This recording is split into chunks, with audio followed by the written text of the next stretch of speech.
I'm David Stebbin from the Ohio State History Department at Law School.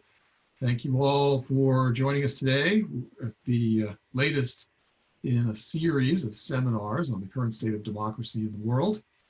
And the focus today will be a talk by Professor Miles Taylor of York University in Britain on the current state of democracy in the United Kingdom as seen in historical perspective. And I do have a few thank yous to deliver before we get started. First to my colleague, Chris Otter in the OSU History Department, a distinguished historian of modern Britain.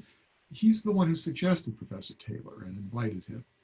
And so thank you to Chris for helping with that. Thanks to John Brooke, as always, the head of the Center for Historical Research, at OSU, which oversees the seminar series. John is helpful in all kinds of ways, not the least today in running the technology behind the scenes, collecting the questions, and so on. To Laura Seeger of the OSU History Department, who has helped with promoting the series in various ways. And then I want to thank our seminar partners. There's the Institute for Democratic Engagement and Accountability here at Ohio State, run by Mike Neblo of the Political Science Department, and they have provided valuable support for the series this year. Then there's the Wexner Center for the Arts and Alana Ryder of the staff there. They're also a partner, official co-sponsor, and funder. There's Chris Adams of the OSU History Department, who helps with the administrative angle for the seminar series. And then there's Clara Davison of the OSU IT world for her help in setting up the webinar format, which Professor Taylor has bravely consented to try. This is his maiden effort at a webinar across the waves. All right, and so having said my thank yous, I would like to provide a brief introduction to Professor Taylor. He is a very distinguished expert on the political history of modern Britain, and he has studied over there, of course, at the University of London and Cambridge University, where he earned his doctorate, but also at Harvard University, where he was a Kennedy Scholar. He's been the director of the Institute for Historical Research at the University of London. He's the author of many books and articles, among the most recent, one called Empress, Queen Victoria, and India with Yale University Press, and the co-editor of a book called Utopian Universities, A Global History of the New Campuses of the 1960s with Bloomsbury. Most appropriately, relevantly for our purposes, he's been writing, he confesses, for almost 20 years now, researching and writing, a history of parliamentary representation in the United Kingdom since 1750, entitled The Sovereign People. And he is very much interested in this issue of the relationship of the people to the power to govern, to sovereignty. And so with that, I will turn the floor over to Professor Taylor and just say thank you again for joining us today. So go ahead, Miles, whenever you like.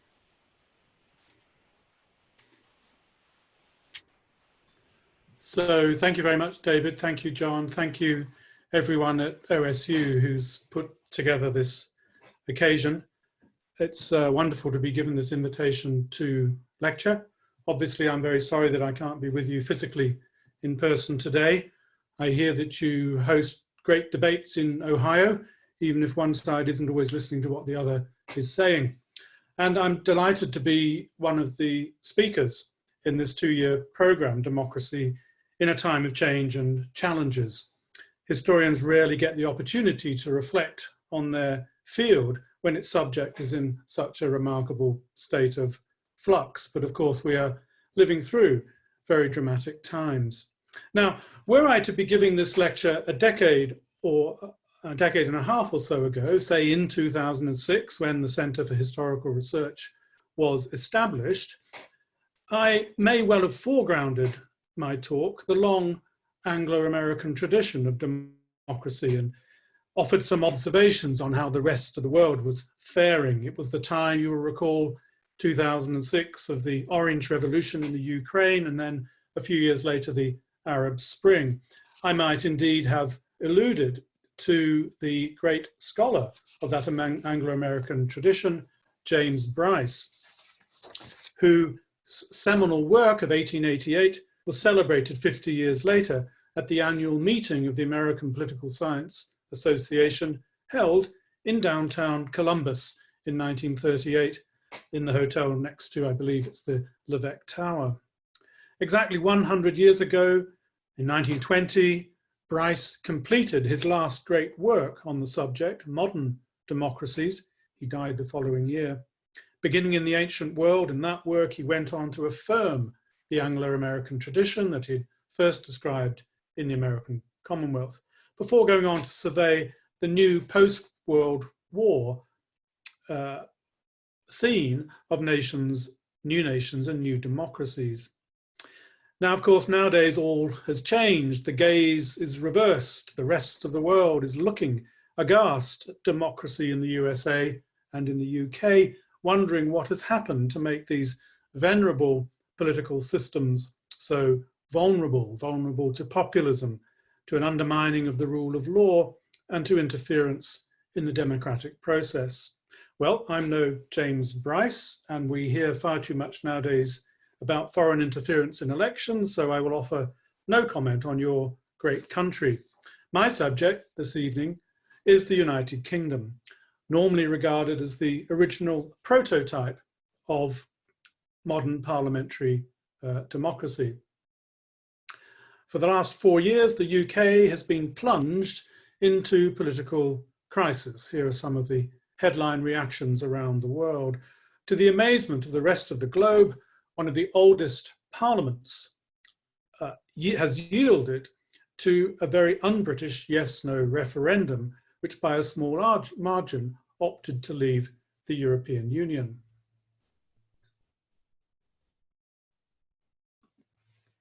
Now, at the heart of the crisis that has unfolded since June 2016, 23rd of June 2016, is an irreconcilable divide. Were the people who voted in that referendum sovereign, or was it Parliament that ultimately could decide, and only decide, on such a major national constitutional issue as EU membership? 3 prime ministers, 2 general elections, 2 court cases later, the process of Brexit is not quite complete. But the crisis has exposed several fundamental problems with the British way of democracy that will remain for some time to come. Let's have a look at what some of those problems are. In the febrile atmosphere of 24/7 news media coverage, in which, by the way, at its peak, the BBC's Parliament channel, which records live what's going on in Parliament, saw a 250% increase in its audience. In this febrile atmosphere, parliamentary democracy has come to seem discredited. The tabloid press has turned on the Speaker of the House of Commons, there on the right of the image, John Bercow, for defying the government of Theresa May. Rebel Conservative MPs, there on the left of the slide, who wanted to remain in the EU, were ejected from the party, highly unprecedented. And there in the middle, the law lords of the Supreme Court, who twice stepped in to stop both May and later Boris Johnson, were deemed, as the headline suggests, enemies of the people. So something fundamentally wrong with the MPs, with the procedures of the House of Commons in the hands of the Speaker, and with the Supreme Court.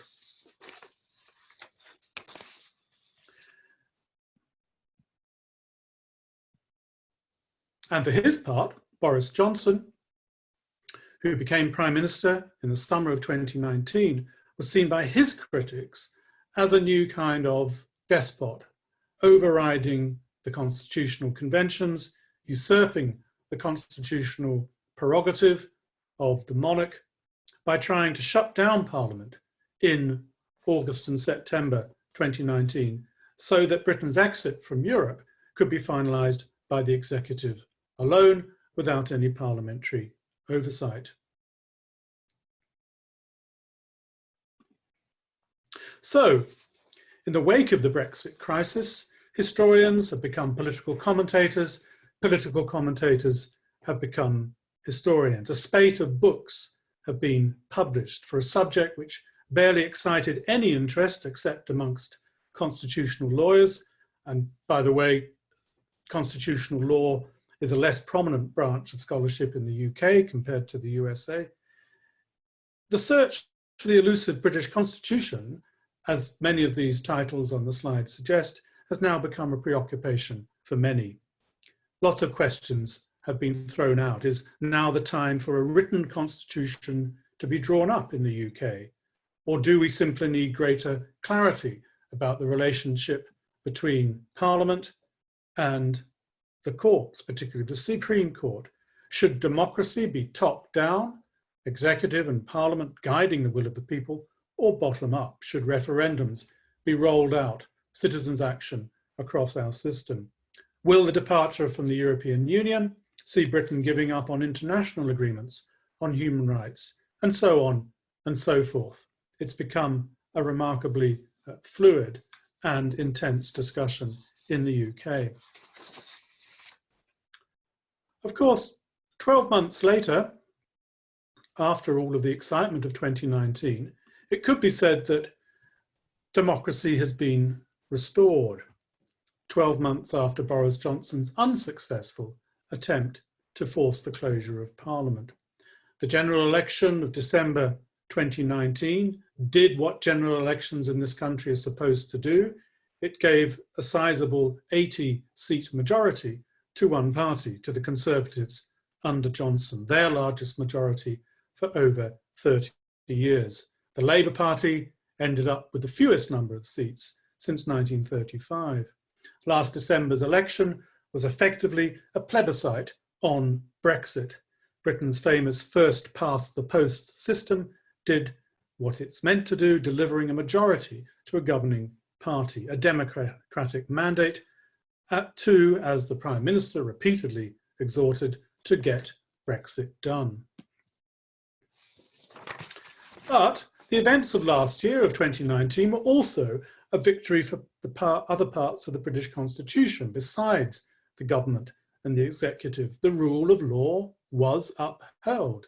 2 court cases, 2 Supreme Court decisions in 2017 and in 2019 made sure that Parliament did have an important say in the withdrawal from Europe process, albeit the action to produce those court decisions was taken by a private citizen, the businesswoman Gina Miller. 2019 was also a victory of sort for Parliament. There is the Palace of Westminster, the House of Lords and the House of Commons, and the famous Big Ben, all rather patched up. It's awaiting a £4 billion refurbishment. But it was a victory for Parliament insofar as the Speaker, as I referred to earlier, ensured that it was backbench MPs, that is to say those MPs who are not holders of office or shadow opposition holders, they were allowed control of the discussion and the very timetable of the House of Commons in its discussions over Brexit. So everybody could claim some kind of victory as the events of 2019 unfolded. So when Parliament resumed business after the 2019 election, parliamentary democracy seemed to be restored. This was the Get Brexit Done Parliament. True, the Queen's speech, here it is in the slide, in which the government's legislative agenda for the session is announced, mentioned some new laws to, quote, protect the integrity of democracy and the electoral system of the UK, but it was some way down a long list of plans.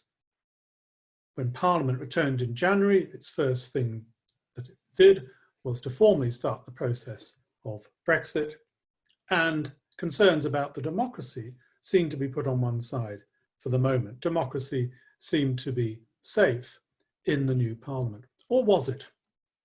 For then came the pandemic.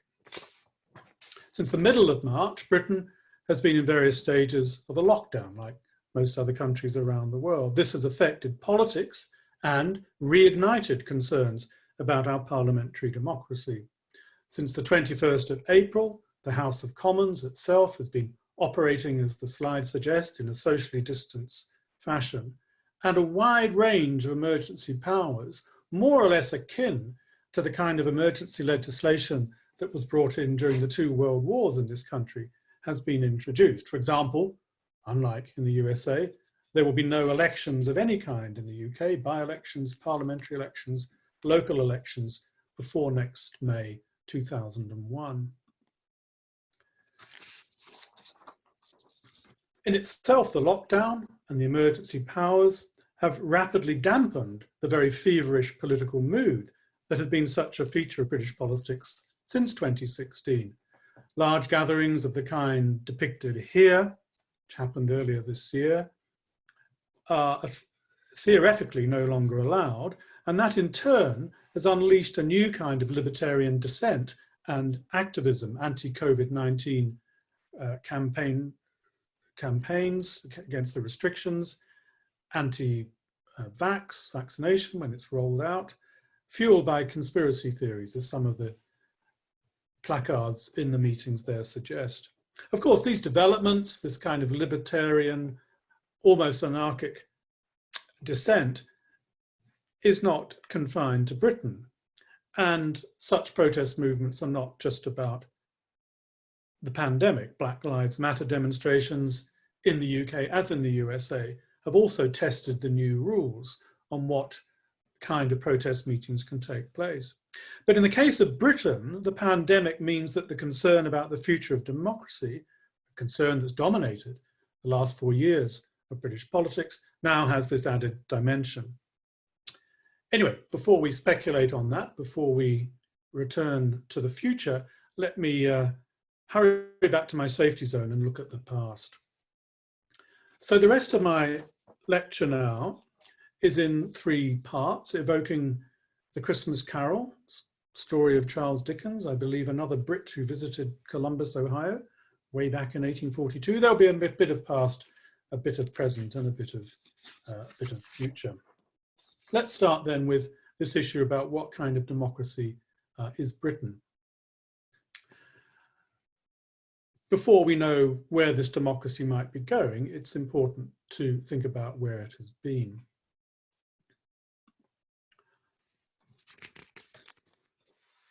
First point to note about the tradition of democracy in the UK is an obvious one. That is that unlike most modern democracies, Britain famously lacks a written constitution. Indeed, if you Google search English Constitution or British Constitution, you might well find this book on the left of the slide by Walter Bagehot. Actually, I hope you find this particular edition, since it is edited by me and is very cheap to purchase. Anyway, Bagehot was a journalist, and this is a descriptive account, a famous descriptive account of how the political system works in the UK, and it's an account that places the House of Commons at the controls, House of Commons directed by the government ministers of the day. It's an analysis that very much held sway through the late 19th and into the 20th century, at least until the political crises of the 1930s, when a national government was formed. And writers, political scientists such as Harold Lasky of the LSE felt that the days of parliamentary government, where Parliament controlled the executive power, were coming to an end. He felt there'd been a palace revolution that had put the national government into place in 1931, really to stop an ascendant Labour Party. The second point to note about this tradition of democracy in the UK is that for much of the modern period, democracy itself was seen negatively. The role of Parliament was to tame, to diffuse the passion and power of demos, of the ordinary voter, and not allow them to overwhelm the rule of Parliament.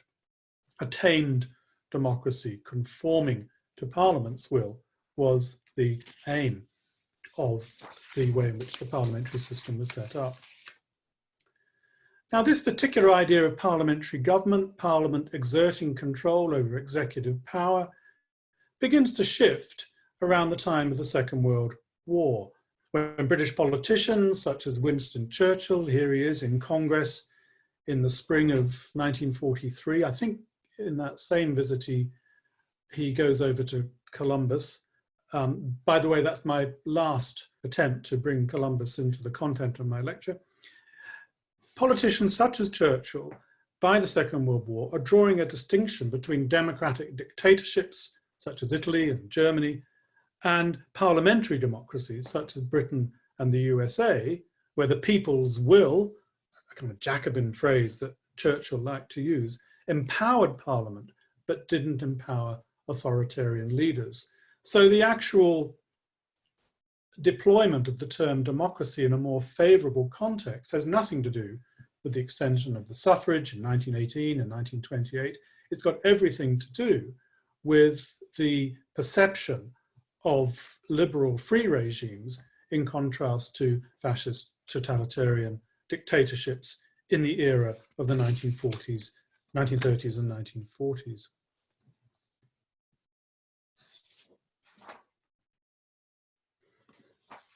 So that idea of parliamentary democracy is strengthened after the Second World War, coming to mean strong party government in the UK, backed by the electorate. And this mandate that the governments of the day had was strengthened and enhanced by relatively high levels of party membership. In other words, ordinary people in their millions belonged to the major political parties. Two Labour politicians in particular, Herbert Morrison in the 1940s and Richard Crossman in the 1960s, took this idea of parliamentary democracy, reformed the Commons so that its procedures, its timetable, its legislative agenda worked with the agenda of the government of the day. And this is what came to be known very much as parliamentary democracy, but alongside cabinet government, which Crossman was a great believer in, and incidentally, Crossman beat me to it in editing an edition of Walter Bagehot's English Constitution. So by 1967, when Parliament was basking in the reflected glory of its 700th anniversary, this kind of parliamentary democracy was what was understood to be the British way of government. Indeed, in 1969, the Conservative politician Quintin Hogg suggested that the British had invented parliamentary democracy sometime in the Middle Ages, and historians in the 1970s then took this up, and you had books being produced with remarkable titles like Parliamentary Democracy in the Middle Ages.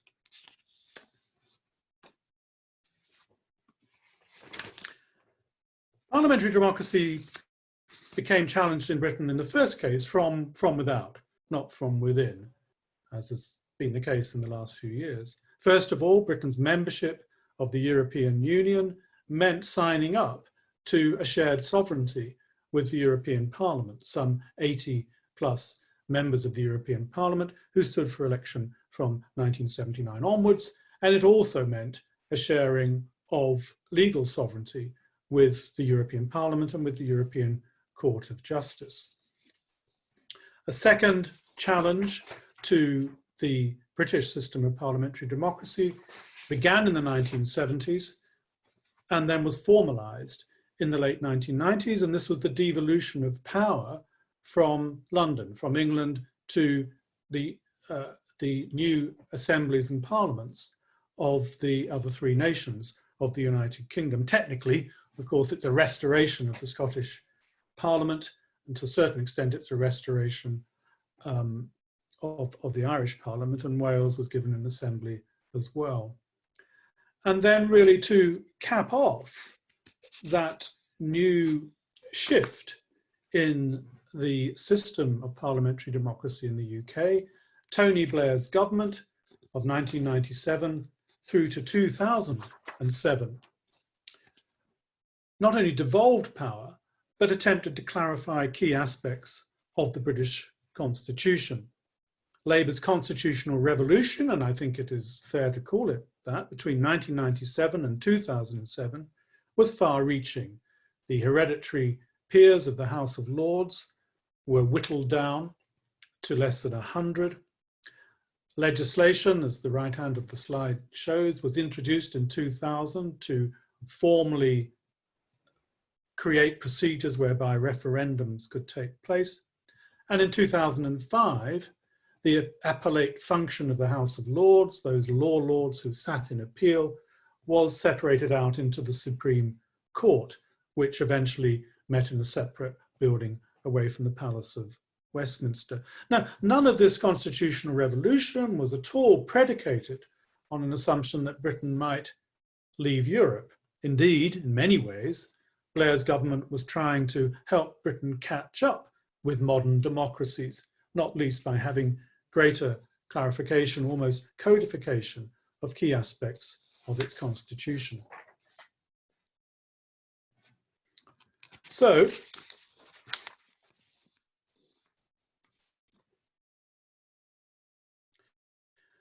this is the parliamentary democracy that was handed over to the Conservatives in 2010 as part of a coalition government with the Liberal Democrats, and provided the framework, devolution to a certain extent of power to Europe, devolution of legislative power and some financial powers to other parts of the United Kingdom. This provided the context, the legacy in which the Brexit debates have taken place.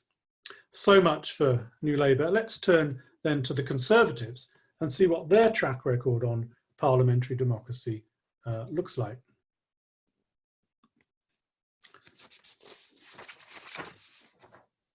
Historically, the Conservative Party are not much associated with the introduction or expansion of democracy in the United Kingdom. Benjamin Disraeli famously introduced the Second Reform Act, which extended the vote to the urban working classes, to the artisans, but he did that largely to spoil the political opportunities of the Liberal Party. However, the Conservatives have very much been the principal beneficiaries of the expansion of the suffrage, of the rolling out of democracy in the 19th and 20th centuries. Disraeli, famously in the 1870s, began to capture more of the towns, the working class vote for the Conservative Party, and Stanley Baldwin, who enjoyed almost a hegemonic hold over the electorate in the 1920s and 1930s, right when full adult suffrage had been granted. And into the 1970s, the late 1970s and 1980s, Mrs. Thatcher also did well, particularly out of the women's vote. The expansion of the vote to women in the 20th century has been a phenomenon that has largely benefited the Conservatives. There's about an 8% gap, psephologists estimate, between the number of women who vote Conservative and the number of men. Conservatives have also benefited from other changes in the political system across the 19th and 20th century, as constituency sizes and boundaries have changed over time. This has tended to lead to more of a suburbanization of the electorate. Take, for example, London, dominated by several very large boroughs in 1832, becoming an increasing number of constituencies 100 years later. And the effect each time is to expand the Conservative vote in the more prosperous areas of large cities and confine the Labour element to an inner core. The famous blue donut, which we can see, and which is a phenomenon in other electoral systems around the world, which we can see on the right of the screen. So without having to do very much, the Conservatives have done well out of the electoral consequences of democracy and expansion of the suffrage in the 19th and 20th centuries. And I think they've been, very wise and able and agile in the way in which their party machine has responded to these expansions of democracy. So what were we to expect then of the Conservatives this time around? Here's Boris Johnson clutching his Get Brexit Done manifesto at the launch of the Conservative election campaign last year. If you read through to pages 48 and 49, you get some idea of what the Conservatives were planning to do in terms of reforms around democracy in the coming Parliament. And it's pretty clear they have some scores to settle. In the Conservative manifesto, it said, the failure of Parliament to deliver Brexit, the way so many MPs have devoted themselves to thwarting the democratic decision of the British people in the 2019 2016 referendum is something that needed to be addressed in legislation. So a clear laying down of the gauntlet, a clear set of intentions that democratic reforms of a certain kind were required. Let's look in a bit more detail about what those manifesto commitments were. First of all, a desire to protect democracy. So we have in the agenda of legislation for the coming years, the bringing in of full voter identification so that passport or other driving license or other forms of ID will be required when somebody goes into a polling station. A lot of criticism of this on the grounds that not everybody is able to prove residence, and the polling card, which is issued by local government, should be enough. On the other hand, there's a very long tradition within British electoral history of policing the register. It goes way back to the early 19th century to ensure that fraudulent votes weren't being cast. Another promise that the Conservatives are going to make good is to make sure that all overseas UK voters are entitled to vote, not just if they, as under current rules, have lived within Britain within the last 15 years, but if they have lived within Britain at any time in their life. The expectation being that post-Brexit, there will be an increasing expatriate vote, an older demographic who perhaps are more likely to vote Conservative. What else have the Conservative Party promised? Well, they've promised to be tough on foreign interference in elections. This is another part of their protecting democracy, which will be an interesting one. There's as the placard there suggests, a suspicion that much of the Brexit Leave campaign was funded by overseas funding. And as we'll see later, there's a huge question mark over political funding and donations, in particular to the Conservative Party, in British debates now. As in the USA, the Conservatives have also raised the issue of the integrity of postal voting and the dangers that lie there, vulnerability to so-called harvesting of postal votes so that organized groups can commandeer how postal voting takes place. Again, it sounds sinister, but again, there's a long tradition in the UK electoral system of making sure that votes and any kind of campaigning are not leading to an abuse of one person, one vote. So these are ways in which the Tories have promised to protect democracy. They also want to take back control, is a very common phrase in British political debate at the moment. So on the left, they have promised to get rid of the Fixed Term Parliaments Act, which was brought in by the Lib Dem Conservative coalition, whereby the power to call an election was taken away from the government of the day. It's always been in the hand of the government of the day, and we were given fixed term parliaments. So they promised, as did Labour in their manifesto, to get rid of that and thereby give control back to the Prime Minister of the day about when a parliament should be dissolved. The Tories are expected to do something about constituencies and about constituency boundaries, the question of redistribution of seats. It's been recommended, the recommendation has been there for several years, that the size of the House of Commons be cut from 650 to 600, and for reasons that I explained earlier, this will probably benefit the Conservatives more than anybody else, although the situation might be different in Scotland. It's unlikely at the moment that the legislation to do this can be got through in time for the next election in 2024, but we may be looking at a smaller House of Commons and a redistribution of seats further down the line in the 1920s. I mean, this is part of the promises that have been made in the manifesto by the Conservatives, and so far so good. I mean, they seem to be fairly straightforward, protecting democracy, doing the kind of rounding up and sorting out the electoral system, making sure it's fit to purpose, as political parties have done in previous years. However, there are further elements of taking back control. The Conservative Manifesto has promised a constitutional democratic and rights, constitutional democracy and rights commission, which will look into the proper relationship between Parliament and the Supreme Court, and will deal with a lot of the criticism coming from the Conservative Party of the role of the law lords. It's been rumoured that this commission will be headed by Jonathan Sumption, who is a former member of the Supreme Court, but also a leading critic, as set out in these Reith lectures, of what he calls legal interference in Parliament and in the political system.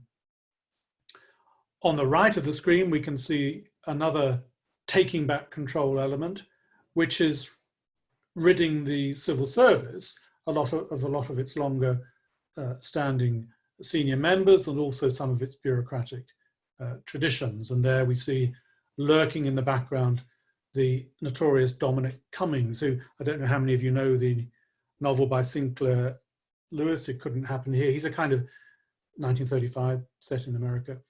He's a sort of Lee Saracen type figure, a Svengali behind the wings, changing the political system at the behest of his master Boris Johnson. But again, we have been here before. The Attlee government of 1945 wanted a civil service that did things in its own image. And we can see other moments, for example, the Blair government, when the civil service has had to give way in some way to the diktat of government. So again, there are precedents for the steps that seem about to be taken and which in some ways can be seen as unconstitutional. It's rumoured that the Conservative Party want to shake up the BBC. They want to put in their own nominees to run this very important media broadcasting organisation, heart of British national culture. But again, we've been here before. In the 1980s, 1990s, Mrs. Thatcher was particularly critical of the BBC and made sure that her own men, Marmaduke Hussey, went in as chair, and as director, John Birt. There's also been rumours this summer that the Electoral Commission, which is an independent review body which looks at election procedures, protects democracy, if you like, set up by the 2000 legislation of Tony Blair that I referred to before. There's rumours that this is going to be abolished because some of its findings, some of its inquiries have been, it's perceived, against the Brexiteers and against the Conservative Party. But again, a lot of this is gossip. A lot of this, if you like, is verging on paranoia. One thing does look more credible, which is that Boris Johnson may end up playing fast and loose with parliamentary oversight. We've already had that over the summer. The threat at the moment to carry through the withdrawal agreement against the terms that were agreed with the European Union at the end of last year, and without the House of Commons having a proper say. The House of Commons will fight this one out, but it is clear that the issue of parliamentary oversight is something that is slipping out of the hands of the House of Commons since the beginning of the pandemic. Under the umbrella of COVID-19 emergency legislation, 2/3 of some 220 new statutes have been passed without any proper parliamentary scrutiny. So there is a fear that under the emergency arrangements, the Conservative government is going to proceed with a great deal of executive-led legislation making. And that, as the cartoon suggests, could have very serious consequences for the way in which Brexit goes ahead, particularly in relation to Northern Ireland, which as an island presents a particular problem for a unified customs system, sharing a border with another member of the European Union, and could have consequences for Scotland, where of course there is no consent in a general sense of the word. There's no mandate for EU withdrawal. So I think there we could expect to see Johnson playing it fairly fast and loose with conventions, procedures that are instilled in the parliamentary tradition. There are other concerns too. that have been emerging over the last few months. We're beginning to see not just the limitations set on public protest because of the concerns about large gatherings of people during the pandemic, but also some possible criminalization of protest. Just recently, it was claimed that Extinction Rebellion, this incredible youth movement trying to save the planet, is in danger of being classified in the UK as organised crime because it pursues direct action against commercial operations. For example, there was blockading of some of the country's main newspaper and printing presses quite recently, which affected the following day's delivery of newspapers. I think only the Guardian readership escaped with their daily delivery. So that is a concern, that actually under the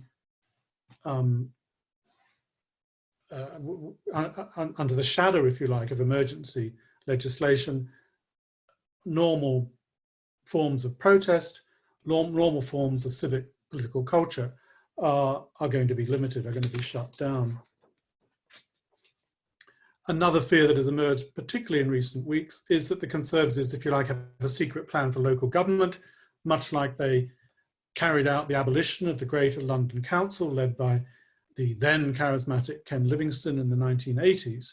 There is talk of them getting rid of the middle tier of local government in the UK, district and borough councils, and thereby wiping out some of the Labour strongholds across the country, really completing the demolition of the famous Red Wall, the North-South divide, where Labour does particularly well in northern, more working class parts of the country. But again, a lot of this is fueled by gossip.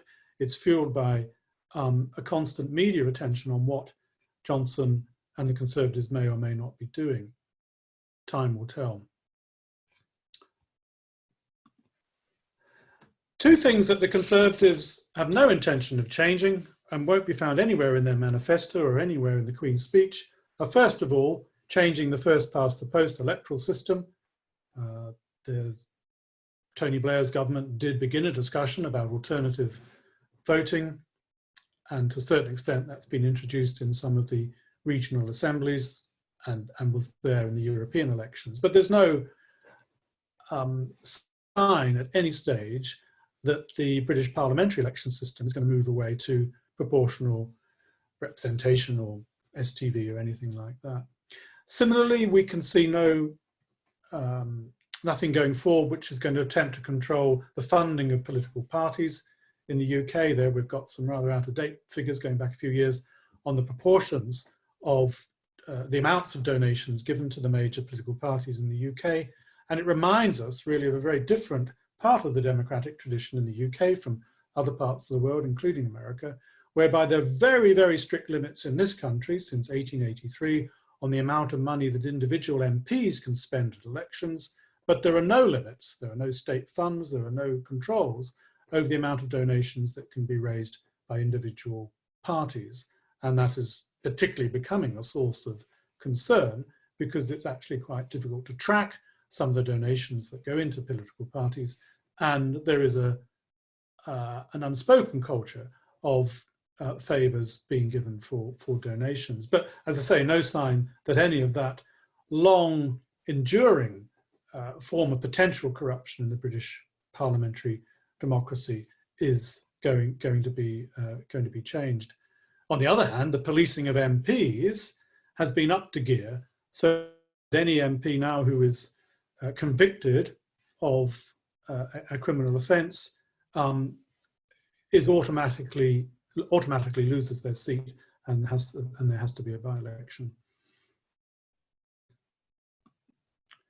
So is Boris guilty, as this rather grotesque figure outside the Supreme Court suggested he might be in the autumn of 2019? Is he guilty of, well, first of all, is he guilty of this kind of rogue state activity, disregarding parliamentary and judicial oversight? Well, we shall see. I think there's a strong chance that that manner of dealing with Parliament and dealing with the appeal functions of the House of Lords may well continue into the debates over Brexit and other issues coming up. Will Boris be able to take back control? Will he be able to subdue the Supreme Court? Will he be able to overrule the BBC and people it with his nominees? Will he be able to tame the civil service? Well, he may or may not. I think if he takes on the Supreme Court, there'll be a very long battle within the House of Lords, which will not like its functions being altered in that way. And the House of Lords historically has usually won those battles. We will have to wait and see. I suspect he will not be successful at taking back control. And will he protect democracy? Yes, I think a lot of the electoral reforms that are being proposed for the best part of the last 20 years. There's nothing particularly sinister about them. They may, in fact, have a positive effect in allowing the authorities to police electoral fraud, vote harvesting, and the management, particularly of data, individual data, for political purposes. All of that may actually be subject to tighter control.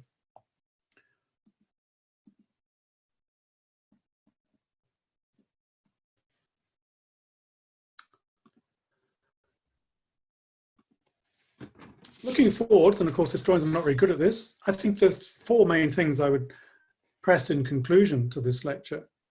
One is that, as many commentators keep saying, this is this country's Second World War, and the kind of emergency powers that we now live under do make us look very like a situation in 1939 to 45, where there was, if you like, not an absence of democracy, but certainly an abeyance of democracy. No elections, well, there were by-elections, but no general elections in Britain between 1935 and 1945. The net result of all of that was a major realignment of the political parties, a move to the centre-left in terms of social and economic policy. We may get that going through 2021-22 down to the next election. What else can we see in the crystal ball? Well, we can see continuing electoral volatility. I know electoral maps are not everybody's thing, but the colours are quite fun. If we just look across the last 4 elections, we can see a lot of movement. I mean, it's almost like the famous British weather from one end to the next. But effectively, there's been a lot of people changing sides in their party preferences. 41% of the electorate changed their party voting between the 2010 election and the 2015, and it dropped slightly between 2015 and 17, drops down to 33%. So we can still expect a lot of volatility, and if you like, not this kind of settled electoral geography that people are predicting for a long time to come.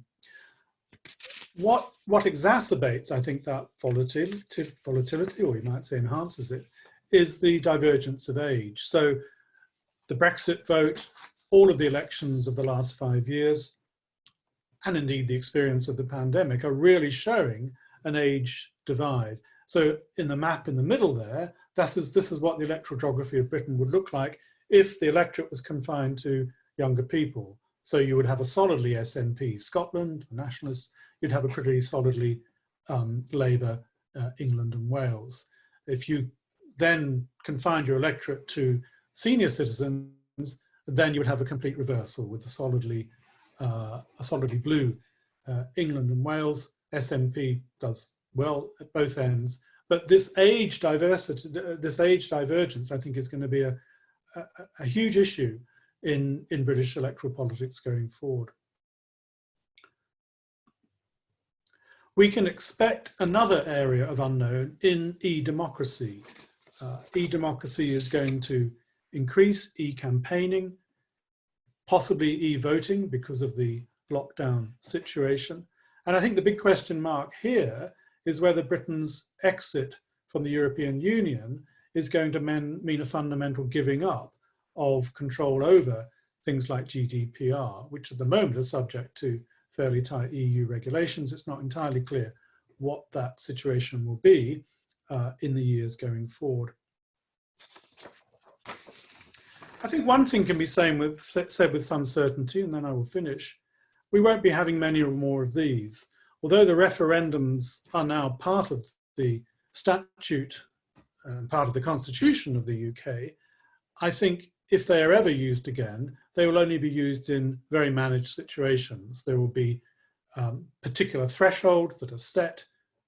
If a vote is going to be to change something, more like 66% vote to get something changed, and it will be made absolutely clear in future if referendums are advisory, government must take into consideration the outcome, or they are in fact binding. Neither of those two issues, the threshold or whether it's advisory or binding, were properly thought through in the case of the 2016 referendum.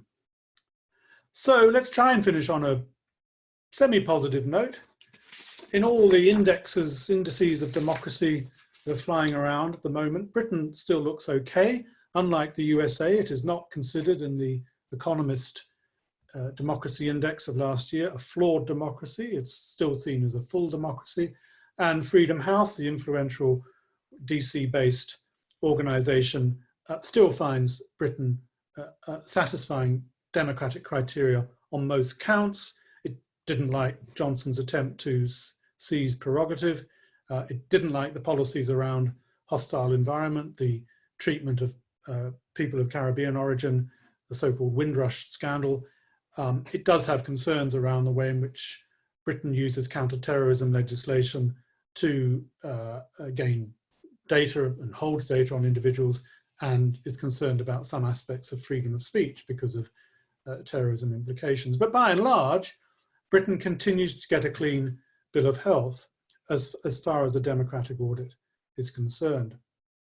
But we just don't know which kind of world we're going into. And in that sense, we might usefully return to James Bryce. On the downside, Britain going ahead is still reeling from a toxic combination of what happened during the Brexit crisis. First of all, Parliament is unpopular and discredited, and its own leaders have done a lot to fuel that unpopularity. Secondly, we have a major disruption, an ongoing disruption to civil society and to peaceful forms of political participation. And thirdly, we have this new untried dimension of cyber democracy, electronic democracy emerging, and which will be accelerated in the conditions of pandemic.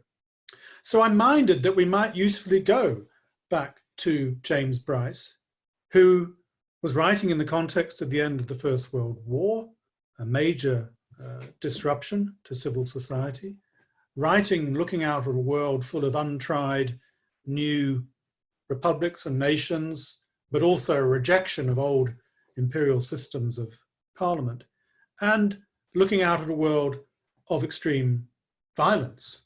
Bryce makes the point in modern democracies that the First World War may be over, but the civil wars that it has unleashed go on forever. And of course, he was one of the first to expose the Armenian genocide. So I think his quote is very apt, and you've got it up there on the screen. Democracy is brittle, it is fragile, and as much as history shows us where it might have gone and might be going, we can't be for sure. Thank you all very much for being a wonderful virtual audience, and I look forward to hearing some of your questions. Thank you.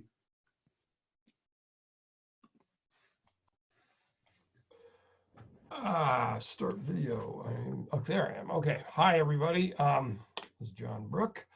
Somehow we didn't quite make it clear that we have a question and answer, the Q&A system. Please, if you can get to it, it should be along the bottom of the screen. Questions that you might have for Professor Taylor, please enter in there and I will mediate. But right now, somehow we don't have questions. So let me start the ball rolling with a concern that we have brewing and apparently has completely disappeared from the UK context. We worry on a weekly basis, we worry in advancing, about about interference, foreign interference in the democratic process. Very specifically worry about Russian interference. And I was struck by the fact that you really had nothing to say about Mr. Farage's relationship with the, as we understood it, maybe I'm wrong, with the Russian interference and with the Brexit vote. My understanding was that the Brexit vote was somewhat managed from Moscow. So could you enlighten us on this? And broadly, what I'm concerned about is, in fact, the ways in which referenda are subject to misinformation. And what strikes me is we have Boris Johnson, who has taken power on the basis of what may have been a flawed referendum, however popular it might have been, and a wave of popularity of it, and obviously the weakness of the Labor Party, but now is wiping out that middle tier of democratic institutions. Sounds like creeping authoritarianism to me. So I'll let that go and see what you have to say, and then I'll start looking at the questions coming in. Sure. Well, I mentioned it, passed over it quite briefly. I mean, it has been identified as something that needs legislation. It's been identified by the Conservatives, who, as you imply, seem to have done rather well out of it. And the Electoral Commission, which the Conservatives don't like, did look into the issue of foreign interference in the Brexit campaign in 2016, and there were charges, well, not legal charges, but evidence was found that implicated Dominic Cummings and some of his colleagues, but nothing has been done. Nothing has been done about that. And as for Farage and his kind of web of funders, supporters in the US and in Europe and generally around the world, again the hunt is on to track it all down, but it's not clear under the existing legislation that any laws have been broken. Well, I just wondered about the discourse in the press. Apparently, it may have disappeared. No one's talking about it, or not. I mean, there's plenty of questions about whether or not there has been laws broken in this country, but there's a lot of conversation about it. There's quite a lot. Electoral Reforms Society has produced something recently on dodgy data. But it's quite light touch. It's as though they don't know where to look. They don't know who to point the finger at. All right, we have 3 questions. Ellen asks about the Labor Party and what's been going on with the Labor Party, and will the new leader make a difference? I think he's making a difference already. I think he's a more effective parliamentarian. He's a trained lawyer. He gives the sort of brio performance of the young Tony Blair back in the early 90s. All the political commentators think he's giving Johnson a runaround at the moment. He's outstripping Johnson in the personal popularity polls, but it can't be underestimated the mountain that the Labour Party has to climb. I mean, one level they're around, best case scenario is they're in 1987. That's the size of the majority the Conservatives have. So, at best they're 2 elections away from recovering ground. But if you look at those electoral maps, you can see what was historically a bedrock of their support in Scotland in particular, not just in the northern cities, has been swept aside. It's very difficult to see the Labour Party regaining the lost territory of Scotland, which is a historic turnaround of huge proportions. Anyone who knows about the history of the industrial working class in the UK.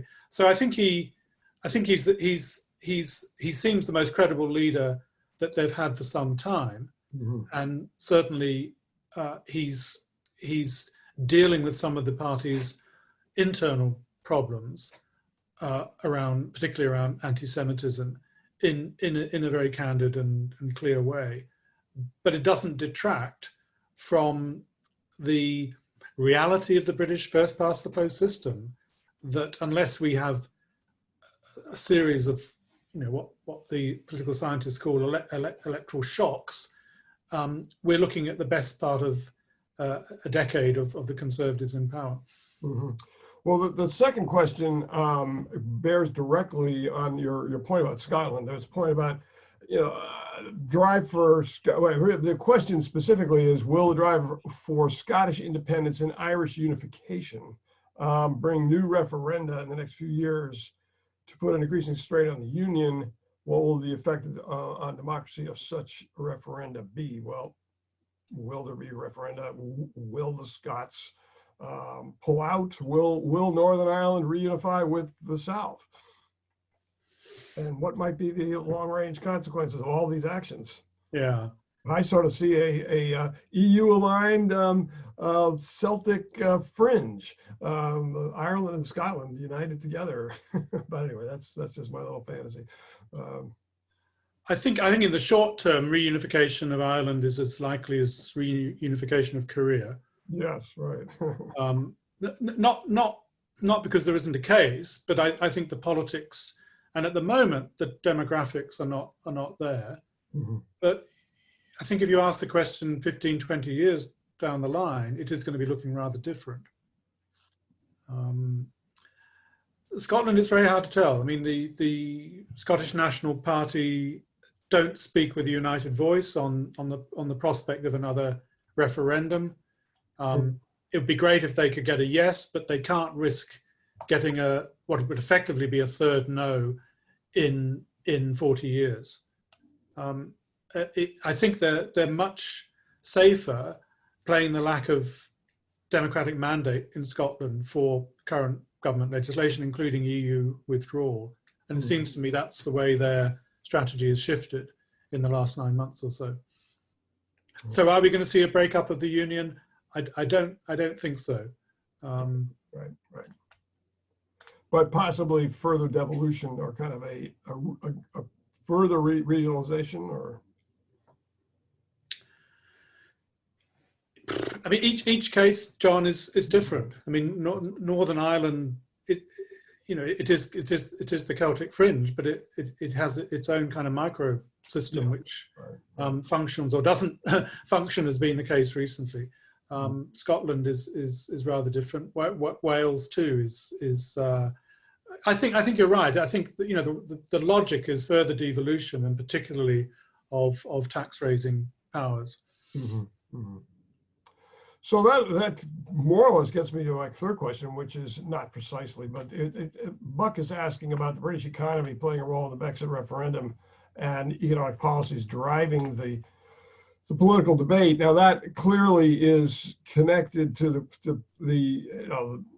is shaped by the problems that have reemerged with the second COVID or third COVID wave. I don't know what wave you guys are on yet at this point, but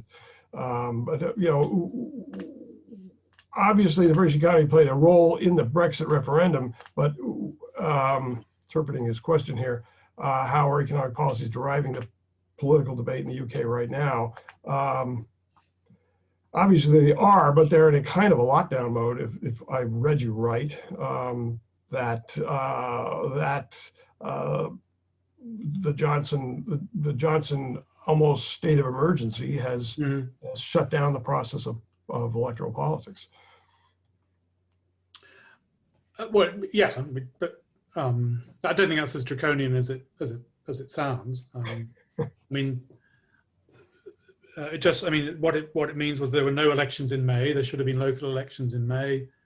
There won't be any by-elections if MPs pass or are sacked. So nothing is due till next May, and we don't know what the world would look like then. I think the economy, the whole economy, the economic context in in which the Conservative Party now operate is so different from what it was even 6 months ago. It is really an emergency wartime interventionist economy. And what the dividend of that is in years to come, never mind whether Britain leaves Europe or not, is hard to fathom. But there's going to be a price to pay, and how the Conservative Party negotiate that dividend in terms of their promises to the regions, in terms of their promise to new MPs who have broken through Labour's red wall. It's hard to see. I mean, they talk about an infrastructural revolution. They talk about opening up education. They talk about properly funding the National Health Service. It's a centrist conservatism of the like that we haven't seen in a very long time, and often only in wartime situations.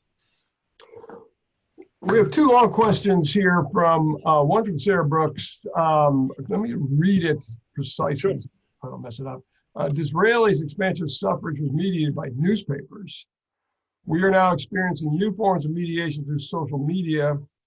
How do you see social media information streams affecting constituency politics and party politics of the Brexit issue? Observing 2019, a good amount of the sense of Parliament was becoming obstructive to the majority will expressed in the 2016 referendum appeared to be driven by social media exchange and particularly responses. How do you read the social media landscape in relating to really political communication and political action? I think to look at it historically, new forms of media are generated in civil society first. They're usually some kind of articulation of popular culture, people power, but pretty soon organized institutions like political parties, like well-funded campaigning organizations, turn them to their own advantage. And I think that's what we are seeing. I mean, your own presidency has, of the last 4 years, has proved that above all. Having said that, again, in a pandemic lockdown, social media and also, not just the Twitter sphere, but actually dialogue of this kind and the kind of digital communities that are created of this kind suggest different ways forward for civil society. So I think we can be, I think we need to be rightly alarmed at the potential destruction that e-democracy can bring. I mean, commentators here have called it the new wild west, of campaigning using that kind of technology. On the other hand, if it coincides with this extraordinary forced intimacy and social interaction of this kind that we now have to live with, new kinds of discourse, new kinds of community might well be created. Now, David, you had a question. You want to pop out from behind? Yes. And Miles, this has to do with your multiple references to the 1940s. It's conditions then, conditions now. Is it conceivable that in this environment where we are today, that strengthening the executive to deal with the crisis would ultimately be democracy promoting, as it arguably was in the 1940s? Or is that just a wrong-headed idea in the current context? I think that may be the way that constitutional commentary begins to go. That actually parliamentary democracy means the democracy's endorsement of stable and strong government, not in the sense of autocratic government, but government that does manage on behalf of the people. So a kind of resurgence of the sort of paternalism that historically in this country the Conservative Party are most associated with. I think that is how the Brexit crisis might be rationalised in years to come. That what you needed was to tame, to lead this very strong civic culture, but direct it towards national ends. I can see that kind of discourse re-emerging. Of course, when Churchill tried it out in 45 and said, let's have a referendum to keep the emergency coalition going for another year, he was given his marching orders. So, you know, these Second World War analogies can go different ways. And my follow-up to that is exactly on that point. In other words, the Labour Party program was seen as more egalitarian in 1945. Mm-hmm. And so the question I would have is this stronger executive, can it be deployed to produce more equality, even if it's amid more austerity? That's a 40s pattern, 50s pattern. Is that going to be can that be a pattern again? Well, I'd like to say no, but I suspect it may well be. I think the other thing to throw into the mix is a flight of capital. Right. In other words, the decision for Brexit is really changing the commercial and financial sector in this country. You know, long before the dust was even settling on the new Johnson government, a lot of the big multinationals had gone. They've gone to Frankfurt, they've gone to Amsterdam, they've gone to Paris. Capital is not, you know, patriotic, and I think that is going to again change the contours of debates about what a centrist paternalist government can do.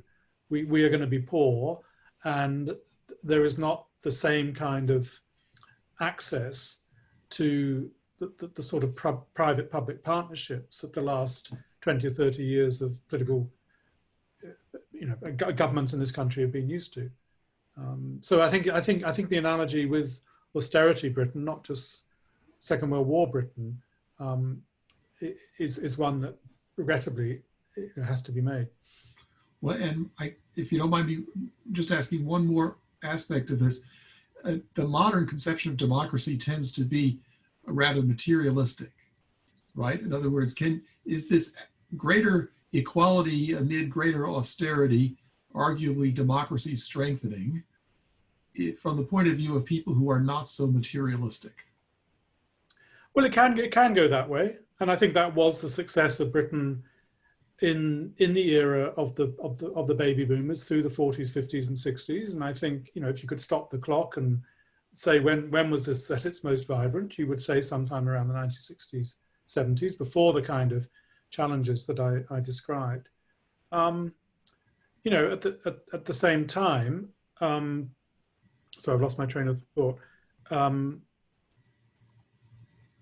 It's not a great recommendation that this country's best hope is to return to those sorts of that sort of world, particularly, and I think this was the strong case for Remain, in the way in which membership of the European Union had given this country a kind of modernity that it could only, you know, gaze at and wonder at through the 70s and 80s. I mean, the new Europe is not the old Europe, and I think Britain was, shame to say it in the past tense, was a very important part of that and gained a lot from it. On the other hand, you know, there are those who advocate a kind of Empire 2.0 going forward, that Britain will regain some kind of world power through commerce and through historic ties to non-European parts of the world, including your great country.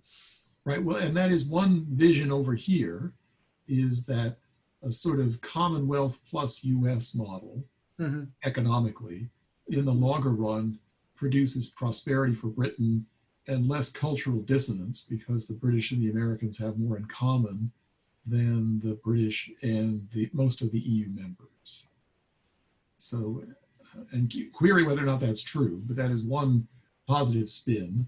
In other words, if the exit from the European Union is followed by closer integration with the economies of the US and Canada, that actually might ultimately work out better for the British in a variety of ways. Sure, could, might not, you know. It's hard to know, right? But the point is, there wouldn't be as much cultural friction as there has been between Britain and continental Europe on some issues. Possibly, David, but you know, Britain leads a Europe that has become very Anglophone, for example. You know, most European universities now not only offer graduate programs taught in English, they offer BA programs taught in English. The habitual second language of Europe, and indeed outside Europe as well, countries that want to join the European Union, is English. Right. So that cultural tie, I think, has been strengthened in that direction. And so going forward, particularly thinking about the change in demographic composition of the UK, the transatlantic relationship looks quite, a lot older. Right. Well, the one point on the demography that people tend to stress, in other words, the US and Canada have much more control over immigration into their country. And of course, if the reason why seemingly Brexit happened was the EU intransigence over allowing member states to restrict in any meaningful way immigration from other parts of the EU. Whereas the USA and Canada would be entirely comfortable with allowing the UK to do that. Right? And so in that sense, those three countries have a lot more in common. Let's keep in mind that there's an election happening here in roughly 3 weeks, and there will be a consequence for if Biden is elected for Boris Johnson's England. And I mean England. There will be a consequence that will not be pleasant, I suspect. And so there's, I'm struck by 2 points. One, a question which we haven't gotten to, which was about the Johnson-Trump comparison. And the other one was the economic question about economic policies going forward, which you answered in a subsequent question, which was the obvious point, which we keep losing track of, is that capital has already left and that England is poor. So the economic policies going forward are going to be, the possibilities for the economic basis for democracy have been fundamentally, or really bizarrely undermined by the Brexit decision. And the solution, the Trumpian Anglophone solution, transatlantic solution, is it's not that Biden will or would, if he was elected, which we think he might be, will stiff arm Great Britain, but they won't be quite as chummy. And certainly Biden is not going to say rude things about France and Germany. He's going to be an internationalist, and Britain will be one of many powers with a long-term relationship, but not in the sense that Boris Johnson expects. So Boris Johnson, I have to assume that he is rethinking and recalculating on a minute-to-minute basis what the future of the relationship, the transatlantic relationship, is going to be. I don't know. And Miles, if I can jump in on that point. In other words, what I'm told about the prospect of a Biden victory, which is now seemingly better than 50-50, the most important consequence for Britain's constitution has to do with the relationship with Ireland. Joe Biden is a proud Irish American, 100%, and has a special interest in what the Johnson government does with respect to Ireland. Any comment on that? In other words, what the consequence of Brexit constitutionally means for that part of the United Kingdom? I think they fudged it to be able to say ahead of the election in December that we are ready for Brexit. It was clear, the issue around the hard border and whether or not Northern Ireland remains inside the European Customs Union for some goods going some way and outside for other ways, and how you would regulate all of that, how you would police it. All of that was fudged, and I think it's going to come back to haunt the UK, and I don't think they can wriggle out. I really don't. I think there are too many competing sovereignties here. The Irish Parliament, the EU, the UK. It's and actually, Parliament. If it goes to separate treaties, obviously Parliament has a say in signing those off as well.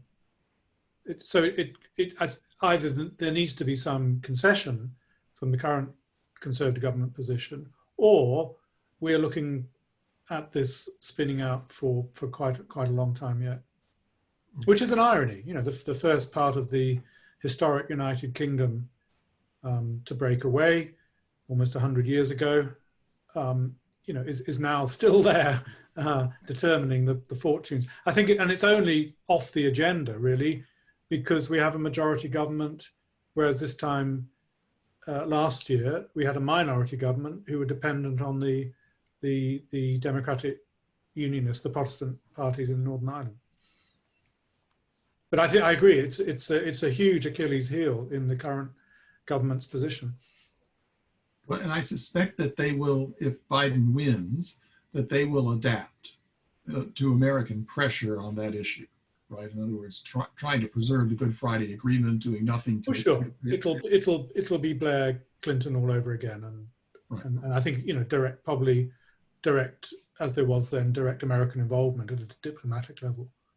Do you think the Tory government would rather deal with a President Biden than the rather volatile relationship they've had with President Trump? Well, I think John was going to raise this. I think Johnson admires Trump greatly. I think he, you know, he's playing out of his copybook in lots of different ways, and I think there's a, you know, there's a proximity and a lot of personal friendships between elements of the new conservative right and the American right. So I think it will be, you know, it's impossible to predict anything at the moment, but I think it'll not, you know, it'll be something that this government will work with, but it's probably not what they were expecting back in January. I see. That's helpful. Thank you. John, do we have any more questions? Yes, it is a big political theory question, political philosophy question, and given that I don't know the players that well, there's a hinge in here which I'm not completely, but let me see if I can summarize it. He refers to Giorgio Agamben, working with Schmitt's political theory, says Western political politics is hollowed out. Now that is a question that's been lurking unsaid actually over our whole. Now the hinge here is that Aristotle updated to Foucault, the Greek polis gave way to modern biopower, and if this framework of this updating of Aristotle to Foucault and biopower is correct, how does this bear on Bryce's warning about democracy as a zone of indistinction between democracy and totalitarianism? Does this work for you at all? Ooh, it's a hard one to give an instant. Yeah, right. It's deep. And if Richard, if you're still there, please feel free to provide us with a slightly late in the afternoon simplified version of that. But I can take it in a direction. I do think. I think biopolitics and citizenship is a big issue going forward. Right. And I think it was anyway because of all of the concerns around global warming and climate control. But I think also the whole new psychology and the whole new, if you like, this kind of intimacy of strangers. Okay, I mean, which is a concept which is an important part of democracy, thinking particularly philosophically. I think that is going to be fundamentally altered by the pandemic because of the ways we are being now required to react to our fellow citizens and not think of them as similar social beings with, feelings and the same aspirations towards citizenship, but as potential, vessels of illness. Yeah. So if that's some kind of answer, I think. Right. I think there is an Aristotelian, Foucauldian axis on which we could, upon which we could take that discussion forward. Mm. In other words, the polis is going to change. Yeah, and I mean, very specifically, what is striking to me just off the cuff is the the biopolitics structure. We are facing a situation, whether it be COVID or climate change, that requires the intervention of large governmental institutions. Mm-hmm. And then we have two people at the helm. We have Johnson and Trump coming from the same place, but going in different directions. Or not. I mean, the great mystery to many Americans has been why Trump didn't see the opportunity to create a soft dictatorship, which is where Johnson seems to be going, by managing. I mean, it was handed to him on a silver platter to manage the COVID crisis, and he blew it. Essentially, he's handed the ball to the Democrats. So I don't know if that brings any bells or generates more ideas from the audience.